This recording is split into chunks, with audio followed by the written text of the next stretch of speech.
Captain Jin Soo-min walked through the massive halls of the Galactic Council building on Nexus Prime.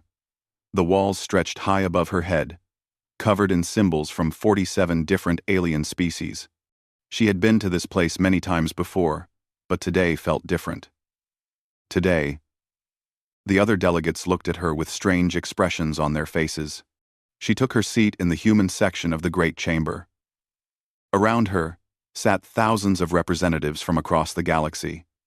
Some had scales, others had fur.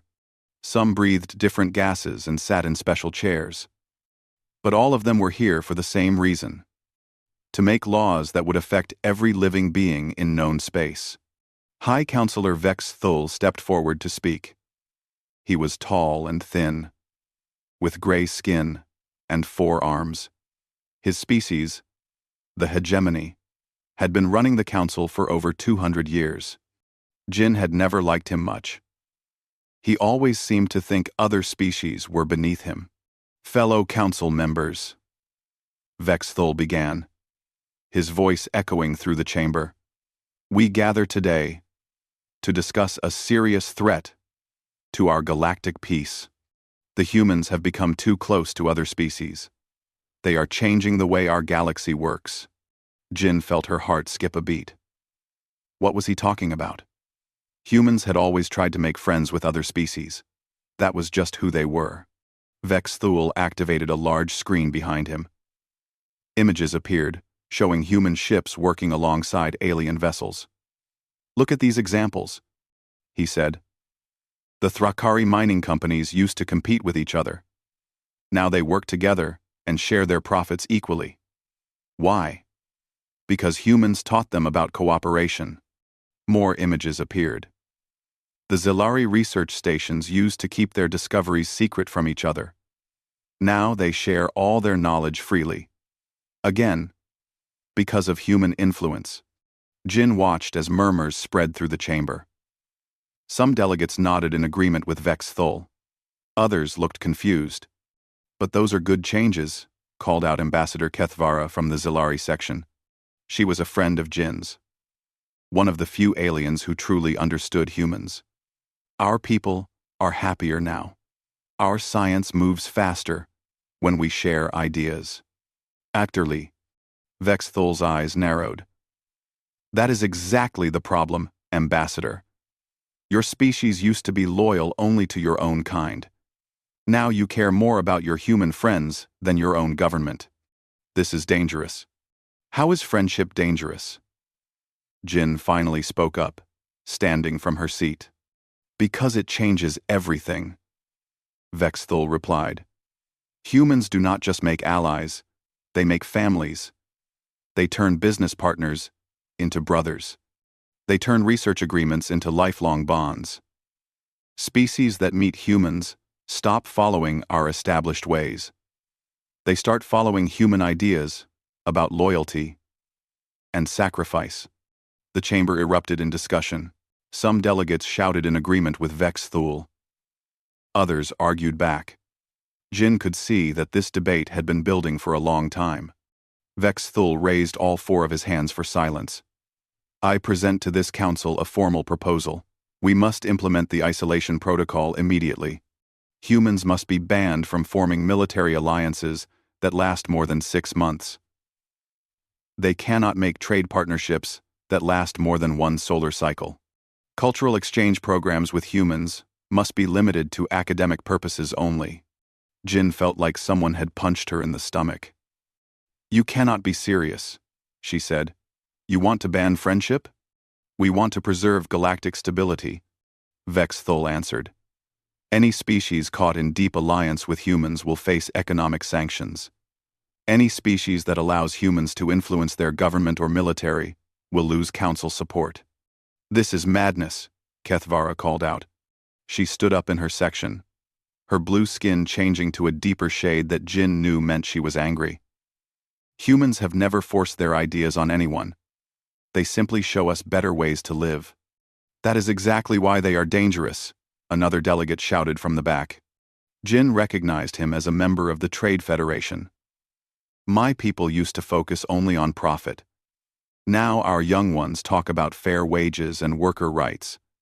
Human ideas are spreading like a disease. A disease? Jin could not believe what she was hearing.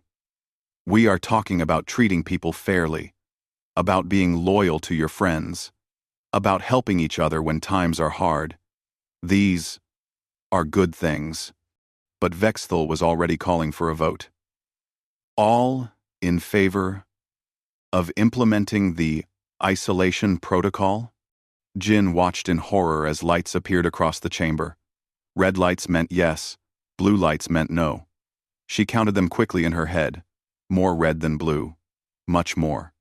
The vote passes, Vexthal announced. 43 species in favor, 4 against. The isolation protocol is now galactic law. Jin sat down heavily in her chair. Around her, she could see other delegates looking uncomfortable. Even some who had voted yes seemed unsure about what they had just done. Kethvara walked over to Jin's section during the break. I am sorry, she said quietly. My government ordered me to vote yes, but I refused. I could not betray our friendship. Thank you, Jin replied. But I do not understand. Why are they so afraid of us making friends? Kethvara looked around to make sure no one was listening. Because friends do not always obey orders, she whispered. The Council likes it when species only care about themselves. It makes them easier to control. As the session ended, Jin gathered her things slowly. She had to return to Earth with this terrible news. Human ships across the galaxy would have to break their agreements. Human diplomats would have to say goodbye to alien friends they had worked with for years. But as she walked toward the exit, something Kethvara had said stuck in her mind. Friends do not always obey orders. Maybe the Council was right to be afraid. Maybe human friendship was more powerful than they realized. Outside the chamber, Jin activated her communication device to call Earth. This conversation was going to break a lot of hearts. But somehow, she had a feeling this was not the end of the story. It was just the beginning. 3 weeks had passed since the isolation protocol became law. Jin Su-min sat in her office on Earth, reading reports that made her heart heavy. All across the galaxy, species that had been close friends with humans were cutting ties to avoid council punishment. The Kyrian merchant fleets had been the first to break contact. Jin remembered Captain Zara Lin from their last trade meeting. The young Kyrian had tears in her large golden eyes as she explained that her government had no choice. The Council threatened to ban Kyrian ships from all major trade routes if they continued working with humans. I do not want to do this, Zara Lin had said over the video link. Your people taught us that business should be about trust, not just money. My crew has become like family to me because of what we learned from humans. But my leaders say we have no choice. Now Jin was reading similar messages from dozens of worlds. The Thrakari mining consortiums were splitting back into competing companies. The Zilari research stations had stopped sharing their data. Even the peaceful Korvan healers were refusing to treat human patients in their hospitals. Dr. Elena Vasquez knocked on Jin's door. The xenobiologist looked tired and frustrated. She had spent years studying how different species work together, and now her life's work was being destroyed by politics. I got another message from the University of Zilari Prime, Elena said, sitting down across from Jin's desk. They are canceling our joint research project on deep space medicine. 20 years of work. Just gone. Jin rubbed her temples. How many projects have we lost now? 47 research partnerships, 12 cultural exchange programs, and 8 humanitarian aid agreements, Elena replied, reading from her tablet. A soft chime indicated an incoming secure transmission. Jin activated her screen to see Ambassador Kethvara calling from a private location. The Zilari looked nervous and kept glancing around as if someone might be watching. Jin, I cannot talk long, Kethvara said in a whisper. But I need you to know something. The vote was not as simple as it seemed. Many species voted yes only because they were threatened. What do you mean? Jin asked. leaning closer to the screen. The Trade Federation told smaller species they would lose shipping contracts if they voted no. The military alliance promised protection only to species that supported the protocol. Some delegates were scared into voting yes. Elena moved closer to listen. So, the real number against the protocol was higher? Much higher, Kethvara confirmed. At least 15 species wanted to vote no, but were too afraid. And since the vote, I have been getting secret messages from other delegates. Many regret their decision. Jin felt a spark of hope. Are any of them willing to speak out? Not openly, Kethvara said, but there are ways to resist without breaking the law directly. Some species are finding creative solutions. After the call ended, Jin and Elena sat in silence for a moment. Then Elena spoke up. You know, the protocol has loopholes. It bans formal alliances and partnerships, but it does not ban friendship. What are you thinking? Jin asked. Unofficial networks. Personal relationships that exist outside government channels. The Council can ban trade agreements, but they cannot ban two ship captains who trust each other from helping when needed. Jin nodded slowly.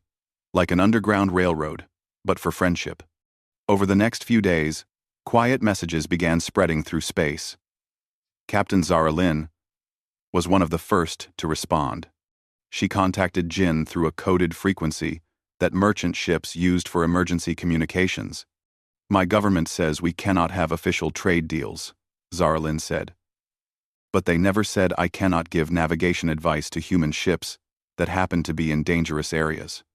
And if those ships happen to carry goods that someone wants to buy, well, that is just a coincidence. Similar messages came from other worlds. A Thrakari mining foreman offered to share asteroid location data with human prospectors. A Zilari scientist began posting her research on public networks where anyone, including humans, could read it. A Korvan healer started treating human patients in her private clinic instead of the government hospital. But the Council was watching. Enforcement teams began monitoring communications between humans and other species. Any contact that looked too much like cooperation was investigated. The first major incident happened when a human medical ship responded to a plague outbreak on a Brennari colony world. The ship's captain, Commander Park Hyun-woo, claimed his ship was just passing by when they heard the distress call.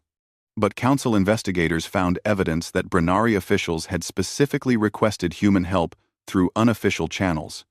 The Brennari government was fined heavily and warned that future violations would result in complete isolation from galactic trade. The human medical ship was banned from entering Council space for 2 years, but something unexpected happened after the incident became public. Other species began asking questions. Why was it wrong to seek the best medical help available? Why should politics matter when people were dying? Jin received a coded message from an unlikely source, a junior delegate from the Trade Federation, the same organization that had pushed for the protocol. Many of us are beginning to see the problems with this law, the message read. When my own daughter was injured in a transport accident, the closest medical ship was human. The protocol forced me to choose between my political position and my child's life. I chose my child, and I am not sorry. Elena was documenting everything. Her research showed that the species forced to cut ties with humans were becoming less innovative, less prosperous, and less happy. Worker satisfaction was dropping. Scientific advancement was slowing. Even crime rates were going up in some areas. It is like cutting off a limb, she told Jin. These species had learned to work together, to trust each other, to build something bigger than themselves. Now they are alone again, and they remember what they are missing. Meanwhile, Zara Lin was becoming a key coordinator for the unofficial network. Her family's shipping business had connections across the galaxy, and she used those connections to pass messages and coordinate help between humans and other species. My grandmother always said that the strongest chains are made of friendship, not metal, Zara Lin told Jin during one of their secret conversations. The Council can pass all the laws they want, but they cannot change what is in our hearts. The underground network grew slowly but steadily. Ships that happened to be in the same area at the same time. Scientists who published their work publicly, instead of sharing it privately. Merchants who gave each other advice about market conditions. Engineers who discussed technical problems in open forums, where anyone could learn. It was not enough to replace what had been lost, but it was something. And more importantly, it was sending a message throughout the galaxy. Friendship could not be legislated away. As Jin prepared for sleep that night, she received one more message.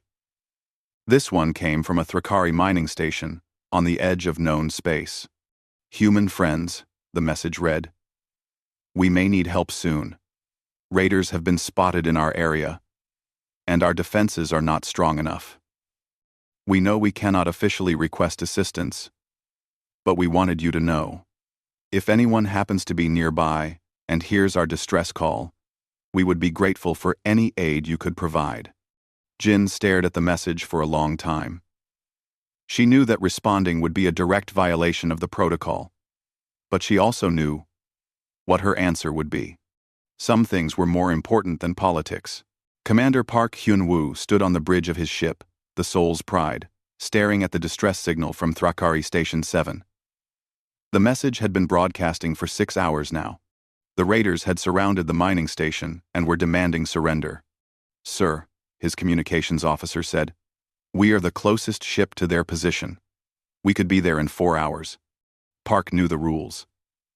The isolation protocol strictly forbade humans from providing military assistance to other species. If he responded to this call, he would be breaking galactic law. His career would be over. He might even face prison, but he also knew what was right. Set course for Thrakari Station 7, he ordered. Maximum speed. His crew moved quickly to follow orders. Park activated his long-range communications and sent out a coded message on frequencies he knew certain ships monitored. This is Soul's Pride responding to a distress call in Sector 7. Any other vessels in the area who wish to provide humanitarian assistance are welcome to join us. The response came faster than he expected. This is Kyrian merchant vessel Star Dancer, came Zaralin's familiar voice. We happen to be carrying medical supplies and repair equipment.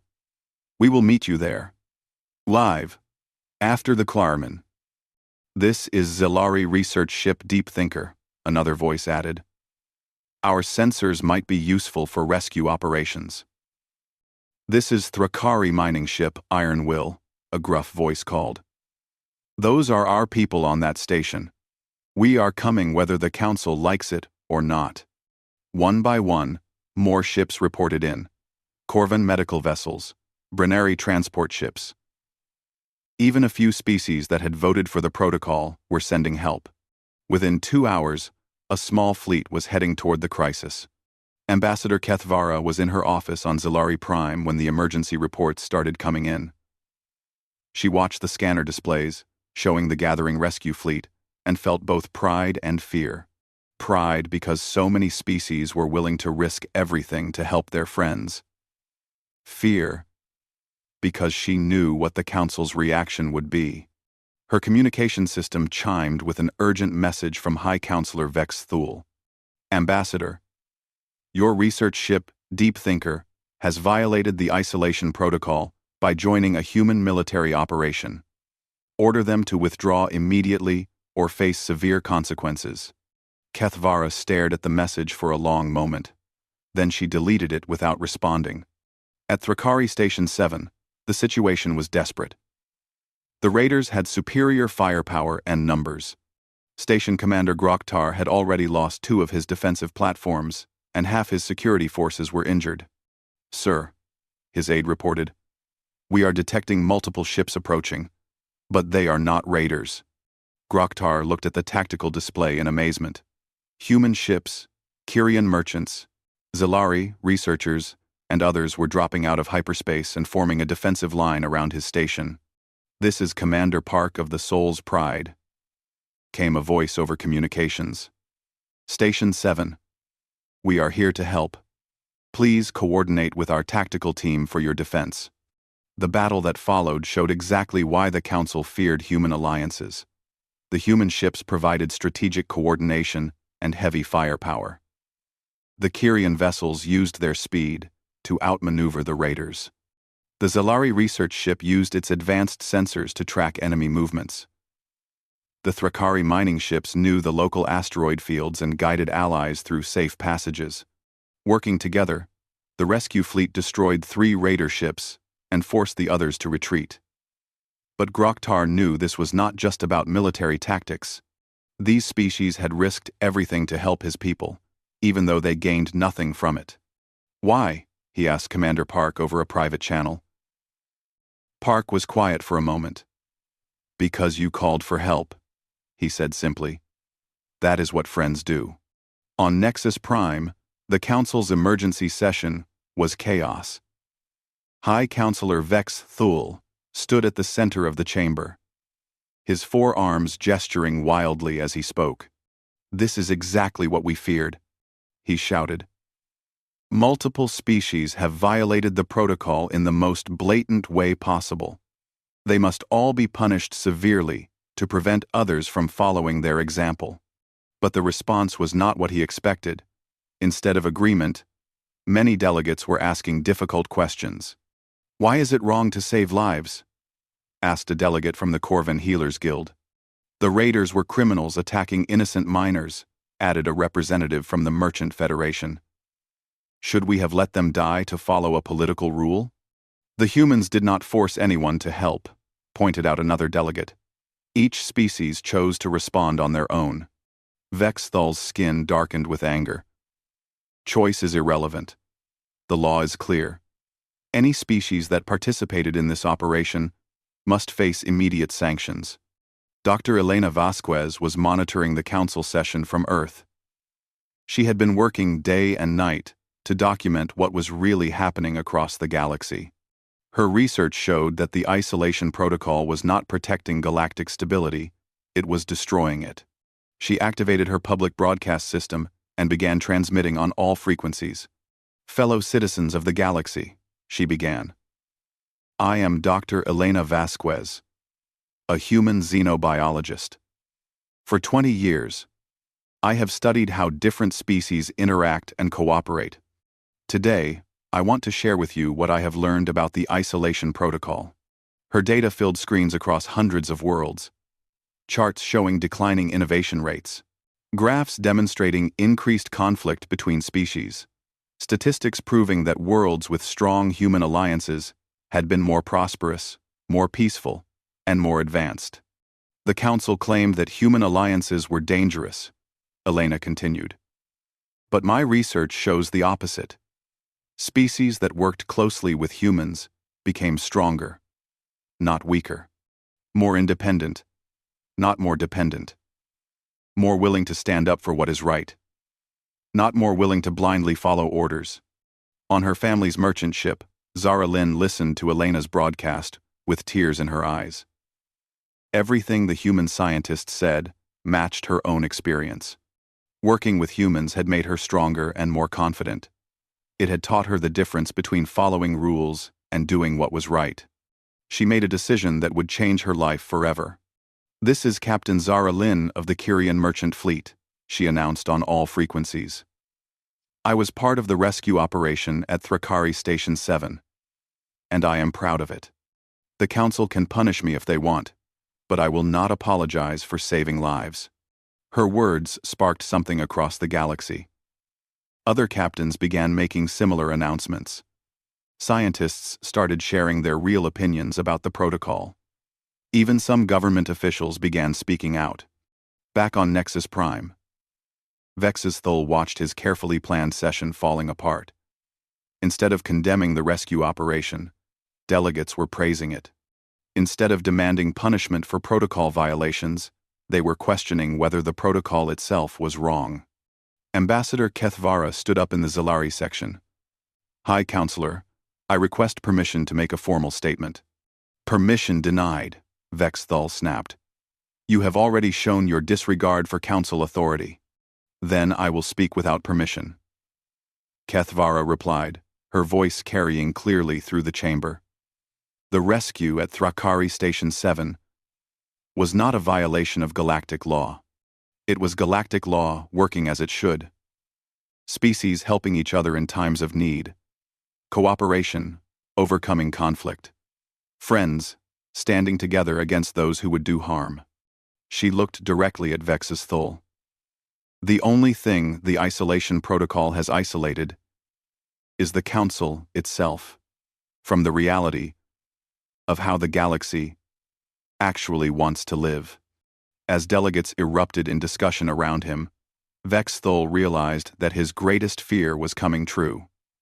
The human alliance system was not just surviving the protocol, it was growing stronger because of it, and there seemed to be nothing he could do to stop it. That night, as reports came in from across the galaxy, Jin Sumin sat in her office reading message after message of support. Species that had been forced to officially cut ties with humans were privately expressing solidarity with the rescue operation. The Council had tried to ban human alliances out of fear, but all they had done was prove why those alliances were worth fighting for. The ultimatum arrived 3 days after the rescue at Thrakari Station 7. High Counselor Vex's Thul delivered it personally to the representatives of every species that had participated in the operation. Jin Sumin read the message aloud to the emergency meeting she had called with the other rescue participants. By order of the Galactic Council, all species involved in the illegal military action at Thrakari Station 7 must formally apologize for violating the isolation protocol and accept the following punitive measures: suspension of all trading rights for 6 months, payment of damages equal to 10% of gross planetary income, and submission to permanent council oversight of all military activities. Commander Park Hyunwoo shook his head in disgust. And if we refuse? Complete isolation from galactic society. Jin continued reading. No access to trade routes, communication networks, or shared technology. Essentially, they want to cut us off from the rest of the galaxy. Captain Zara Lin's image flickered on the communication screen from her ship. My government is already pressuring me to apologize. They say the punishment will destroy our economy.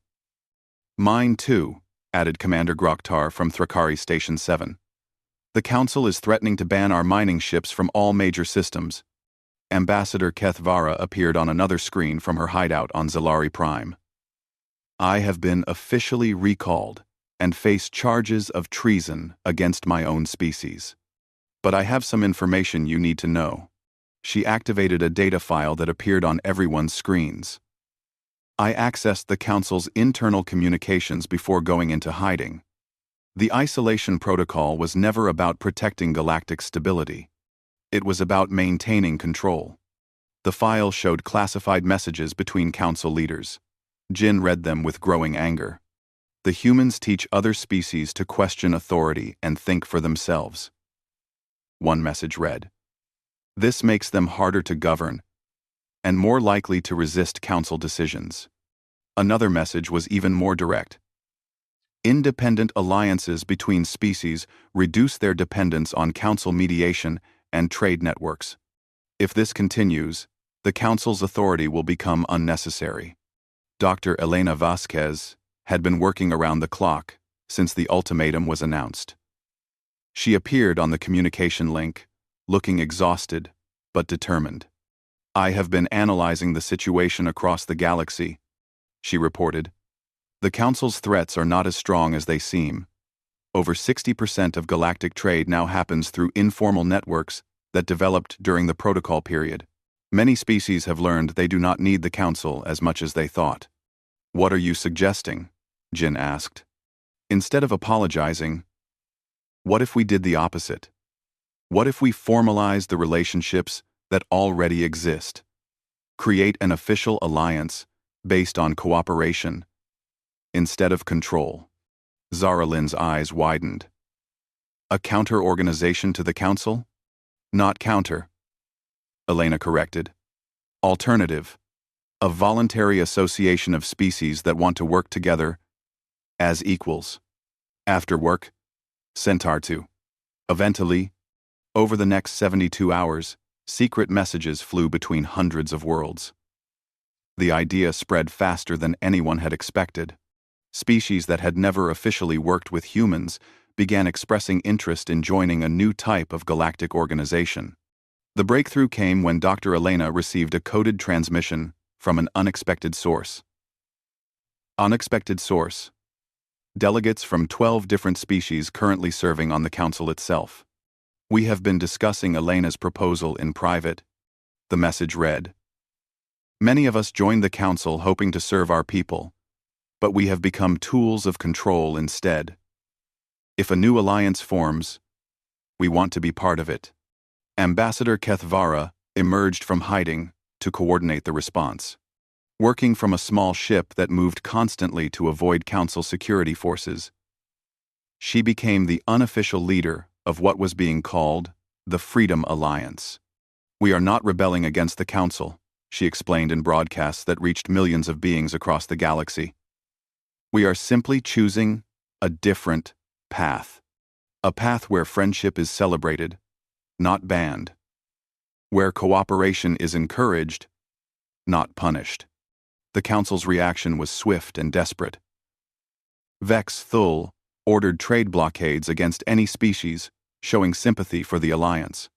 He sent military ships to patrol space routes and prevent unofficial meetings. He even tried to cut off communications between worlds. But it was too late. The network of friendships that humans had helped create was stronger than any government. Merchant ships carried messages, along with their cargo. Scientists shared information through academic channels. Even council enforcement officers began quietly ignoring violations they were supposed to report. Captain Zara Lynn's ship, the Star Dancer, became a mobile headquarters for alliance coordination. Her merchant fleet's knowledge of trade routes and hidden passages allowed alliance representatives to meet safely despite council interference. My grandmother used to tell me stories about the old days, she told Jin during one of their planning sessions. Back when species fought each other constantly because they were afraid and alone. She said humans changed everything by showing us we were stronger together than apart. I think she would be proud of what we are building now. The formal announcement came 1 month after the ultimatum deadline. Representatives from 43 species met in secret at an abandoned mining station in neutral space. Jin Su-min stood before the gathered delegates and read the founding charter of the Galactic Freedom Alliance. We, the free peoples of the galaxy, form this alliance based on the principles of voluntary cooperation, mutual respect, and shared defense. No species shall be forced to join or remain part of this alliance. No species shall be punished for maintaining their own culture and traditions. All members pledge to help each other in times of need and to work together for the betterment of all. Commander Park was chosen as the first military coordinator. Dr. Elena became the head of the scientific exchange program. Ambassador Kethvara was elected as the diplomatic representative, and Captain Zara Lynn was put in charge of trade and communications networks. But the most important choice was made by consensus. The alliance would remain open to any species that wanted to join, including those currently loyal to the Council. The effect on the old Council was immediate and dramatic. Within days of the alliance announcement, 6 more species announced their intention to leave the Council and join the new organization. 3 others demanded internal reforms before they would remain Council members. High Counselor Vex Thul called an emergency session, but only 28 species attended, barely enough for a legal quorum. His grand chamber, once filled with hundreds of delegates, now looked empty and sad. This rebellion cannot be allowed to continue, he declared to the sparse audience. We must take decisive action to restore order. But even among his remaining supporters, there was doubt.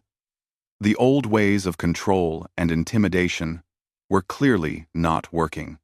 Some delegates began privately reaching out to alliance representatives, asking about the possibility of negotiating a merger between the 2 organizations. Dr. Elena's research station received a surprise visitor, a junior scientist from the Council's own research division. I have been studying your work, the young researcher said. Your data clearly shows that cooperative alliances produce better results than authoritarian control. Why does the Council not listen to its own scientists? Because they are afraid of losing power, Elena replied. But change is coming whether they accept it or not. The question is whether they want to be part of the solution or remain part of the problem. As news of the alliance spread, something unexpected began happening on Council-controlled worlds. Citizens started asking their governments why they were not allowed to join the new organization. Protests broke out on several planets demanding the right to choose their own diplomatic relationships. Jin received a message that made her smile for the first time in months. It was from a group of young beings from different species who had formed what they called the Friendship Club on their multi-species university station. "We do not care about politics," their message said. "We just want to be friends with whoever we choose. Thank you for showing us that friendship is worth fighting for." That night, as she prepared her daily report for Earth, Jin reflected on how much had changed since the isolation protocol was announced. The Council had tried to ban human alliances out of fear, but their fear had created something much more powerful than they had ever imagined. The alliance was growing stronger every day, proving that freedom and friendship would always triumph over fear and control. 1 year had passed since the Galactic Freedom Alliance was formed. Jin Sumin stood in the Great Assembly Hall of New Harmony Station, watching as delegates from over 200 species took their seats for the first annual Galactic Friendship Festival. The station itself was a symbol of what cooperation could achieve. Built in just 8 months by Alliance members working together, it combined the best technology and knowledge from dozens of different civilizations. Thrakari engineering, Zilari science, Kyrian design, and human organizational skills had created something beautiful and functional that no single species could have built alone. High Counselor Vex Thul was not there, of course. He had resigned 3 months earlier when only 12 species remained loyal to the old council. His final speech had been bitter and full of warnings about the chaos that would surely follow without centralized control. But there had been no chaos. In fact, Dr. Elena Vasquez's latest research showed that galactic civilization was thriving like never before. Trade was up 40%. Scientific breakthroughs were happening at record rates. Even crime had decreased, as species learned to work together to solve problems. Ladies, gentlemen, and beings of all forms. Jin began her opening address. We gather today not to celebrate the end of the old system, but to celebrate the beginning of something new, something that started with a simple human idea. That friendship should never be forbidden. The audience erupted in cheers. Representatives from species that had once been enemies now sat side by side. Former council enforcers served as alliance peacekeepers. Even some of the beings who had supported the isolation protocol had joined the alliance after seeing the positive results.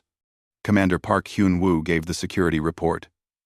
This year, we responded to 47 emergency situations across Alliance space. In every case, multiple species volunteered to help immediately.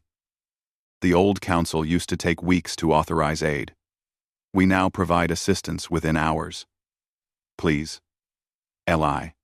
Captain Zara Lin reported on trade networks.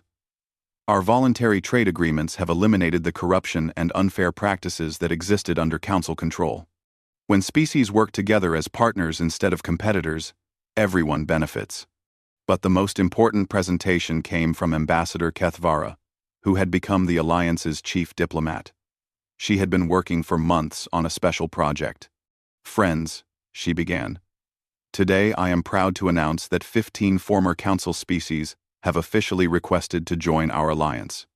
But more importantly, the remaining council members have agreed to negotiate a merger of our 2 organizations.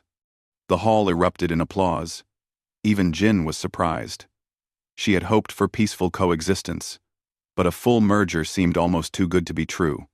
The old council has agreed to dissolve itself and reform as part of a new democratic galactic federation. Kethvara continued. Instead of a small group making decisions for everyone, Each species will have a voice proportional to its population. Instead of punishment for disagreement, we will have open debate and voluntary participation. Dr. Elena took the stage to present her final research on the effects of human alliance building.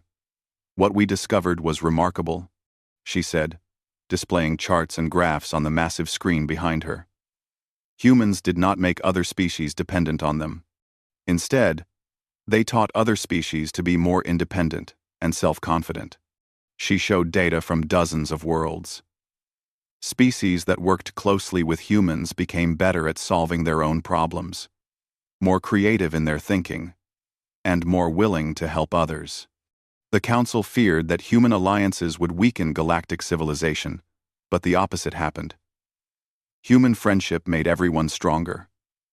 As the formal presentations ended, the real celebration began. The station's central plaza had been converted into a festival ground, where beings from across the galaxy shared food, music, and stories. Jin walked through the crowds, amazed by what she saw. Thrakari children played games with young Zilari. Kyrian merchants taught cooking techniques to human chefs. Former enemies worked together on art projects that combined elements from all their cultures.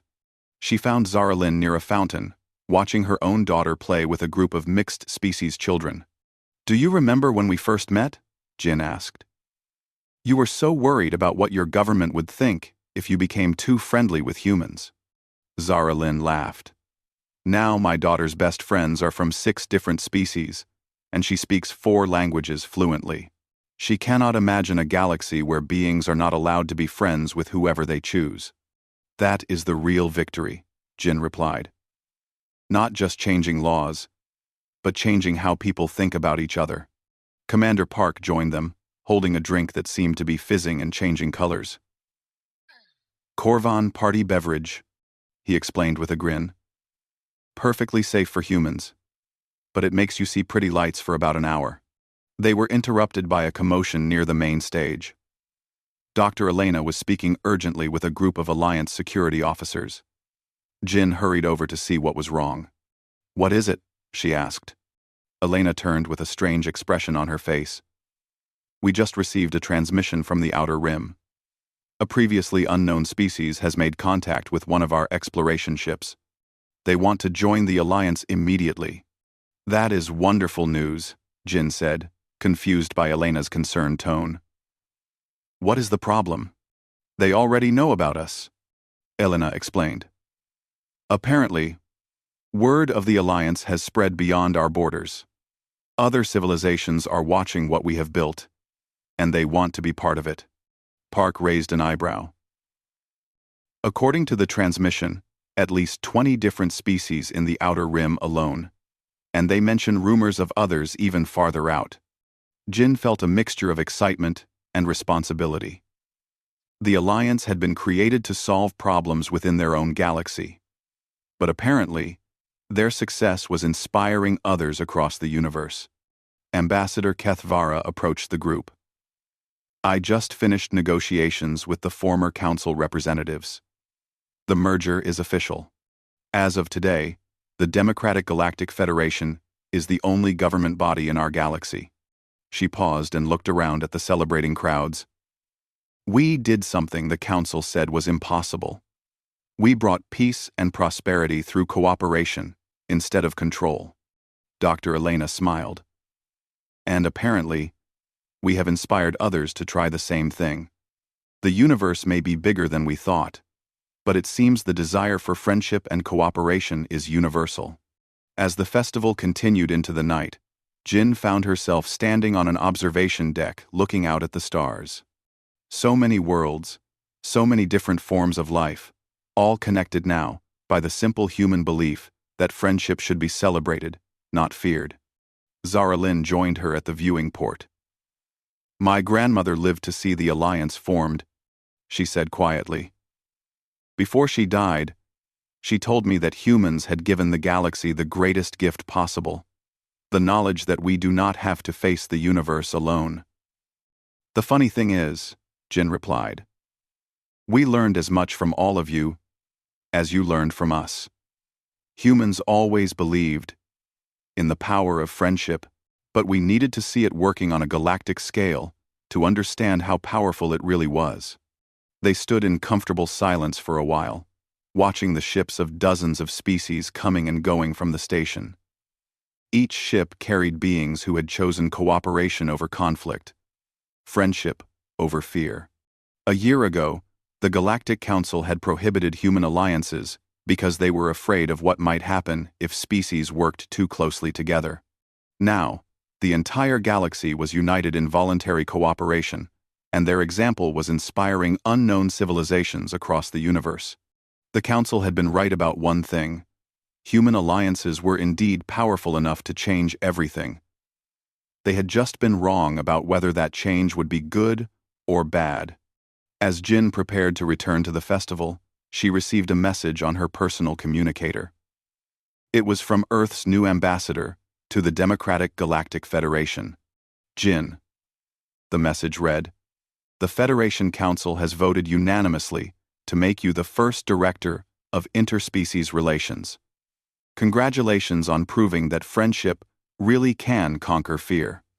Jin smiled and put away the communicator. Tomorrow would bring new challenges as they worked to build relationships with species beyond their galaxy. But tonight was for celebration. Tonight was for friends,